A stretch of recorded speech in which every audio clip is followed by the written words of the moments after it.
Très bien, merci beaucoup.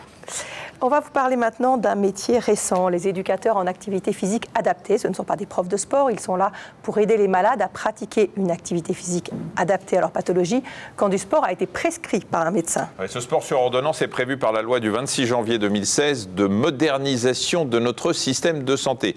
C'est quoi ce métier d'éducateur en activité physique adaptée? En quoi il consiste et quelle différence il y a avec les coachs sportifs ou les kinés?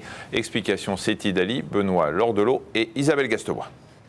Le cœur, ça donne quoi? On est à combien au niveau de la fréquence cardiaque? 119, donc c'est super, vous êtes vraiment sur votre tranche de travail. Une telle foulée, Marie-Hélène était bien incapable de la tenir, mais c'était avant. Elle pesait alors 50 kilos de plus.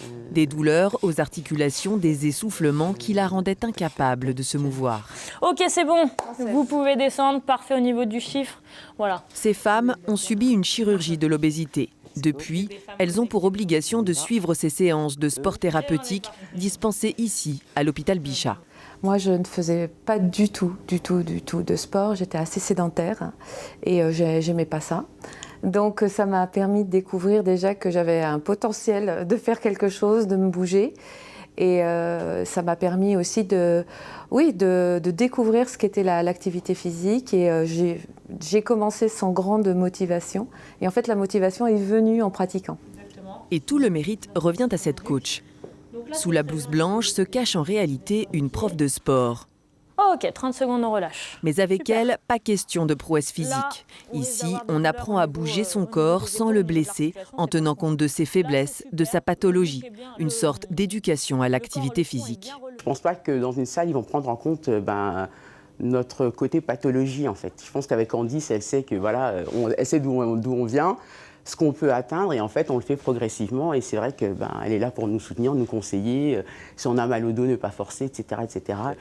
Et ça fait 30 secondes, on relâche. Mettre du sport en place sur 4 mois, ça ne m'intéresse pas. Ce qui m'intéresse, c'est que par la suite, ils le fassent tout au long de leur vie. Le but, c'est de le faire tout au long de sa vie. Donc effectivement, nous, pendant 4 à 6 mois, on met en place les recommandations, ce qu'il faut faire pour leur santé. Et par la suite, ils seront autonomes à le faire. Le but, moi, c'est de les rendre autonomes. Tous les patients opérés pour une obésité doivent suivre ces séances, car elles font partie du processus de guérison. Mais cet hôpital fait figure de pionnier en la matière, car rares sont les médecins à prescrire de l'activité physique. Le gouvernement l'avait pourtant recommandé dans son plan obésité, qui conseille la mise en place d'équipes spécialisées en activité physique. Une mention que l'on retrouve pour nombre de maladies chroniques, comme ici, dans le plan de lutte contre le cancer. C'est dans l'une de ces facultés de sport que sont formés ces futurs éducateurs en activité physique. Bon, tu vas faire le test de marche de 6 minutes. Donc ton but, ça va être de marcher la plus longue distance en 6 minutes. Ce test d'effort permet d'évaluer les capacités respiratoires des personnes âgées ou cardiaques par exemple. Il vous reste 4 minutes. Pendant 3 ans, ces étudiants vont explorer les pathologies chroniques, se mettre à la place des malades et imaginer des activités physiques pour les aider à aller mieux. On doit utiliser nos connaissances plus notre créativité pour faire face à un problème donné. C'est valorisant de savoir qu'on peut jouer sur leur qualité de vie et leur autonomie. Tous se destinent à travailler dans le domaine de la santé. Maison de retraite, centre de rééducation, soins psychiatriques ou neurologiques. Mais ils devront se faire une place, car la profession est très récente et méconnue du monde médical, qui les confondent trop souvent avec les kinésithérapeutes.